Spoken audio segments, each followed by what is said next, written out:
जय श्री राधे कृष्ण। आज इस वीडियो में हम राधा रानी के जन्म से लेकर विवाह तक की कथा सुनाने जा रहे हूँ। भाई और बहनों, जब श्री कृष्ण ने ब्रजभूमि में अवतार लिया तब उनकी अनंत शक्ति स्वरूपा श्री राधा जी भी इस धरती पर प्रकट हुई।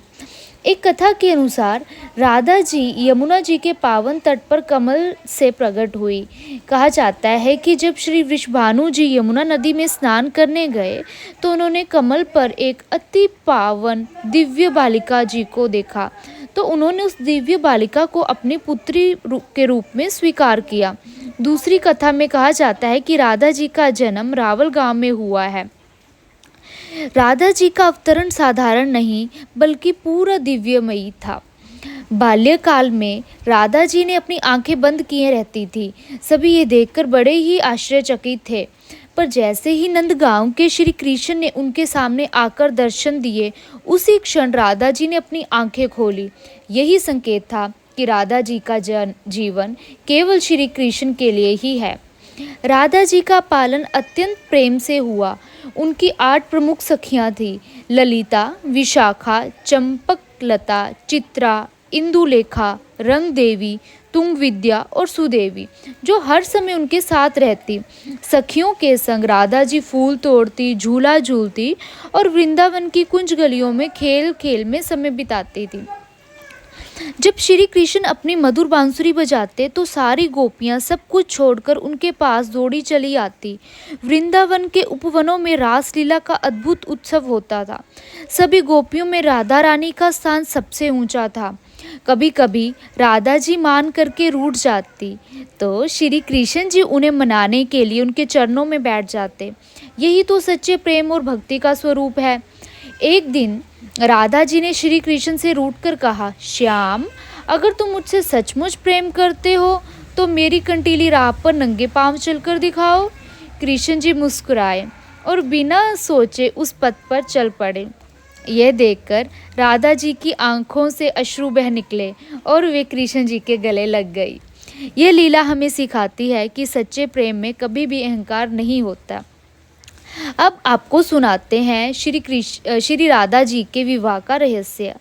कहा जाता है कि वृषभानु जी ने राधा जी का विवाह अयन गोप से कर दिया, लेकिन वहां उनकी योगमाया छाया स्वरूप विराजमान थी। राधा जी वहां स्वयं विराजमान नहीं थी। स्वयं राधा रानी जी तो नित्य श्री कृष्ण जी के साथ रहती हैं।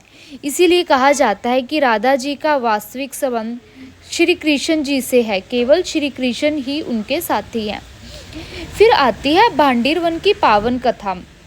बरसाने के समीप एक भांडीर वन में सूर्यदेव की साक्षी में स्वयं ब्रह्मा जी ने वेद मंत्रों से राधा और श्री कृष्ण का गंधर्व विवाह संपन्न कराया था। यह विवाह संसार के बंधनों के लिए नहीं बल्कि उनके शाश्वत और अखंड प्रेम का प्रतीक था। इसीलिए राधा जी का विवाह सिर्फ श्री कृष्ण जी से भांडीर वन में हुआ। राधा जी जन्म जन्म से श्री कृष्ण जी की हैं। उसके बाद श्री कृष्ण जी और राधा जी की अनेक लीलाएं रही हैं, जिनमें से है झूलन उत्सव, जो कि उनका सबसे प्रिय लीलाएं हैं। सखियां फूलों से सजा झूला बनाती, राधा जी उसमें बैठती और कृष्ण जी प्रेम से उन्हें झुलाते। पूरा वृंदावन भजन, नृत्य और हंसी से गूंज उठता। ये उत्सव बताता है कि प्रेम में केवल आनंद और समर्पण होता है। राधा कृष्ण की एक और सुंदर लीला है जल क्रीड़ा। इसमें यमुना तट पर राधा जी और सखियां जल में क्रीड़ा करती। तभी श्री कृष्ण अचानक वहां पहुंच जाते और राधा जी पर जल के छींटे मारते। राधा जी भी हंसते हुए जल फेंकती। पूरा दृश्य प्रेम और उल्लास से भर जाता। और इसी कारण कहा गया है, राधा बिना श्याम अधूरे और श्याम बिना राधा अधूरी। यही संदेश देता है कि भगवान तक पहुंचने का मार्ग केवल भक्ति और निर्मल प्रेम है। श्याम बिना राधा अधूरी, राधा बिना श्याम, दोनों नाम जपे जो पावे ब्रजधाम। जय श्री राधे कृष्ण, जय राधा, जय श्री राधा कृष्ण। राधा रासेश्वरी रम्या सर्वद्या कृष्ण मंत्राधिदेवता, वृंदा राधा वृंदावन विहारिणी, सत्या शेष गोपी मंडल पूजिता।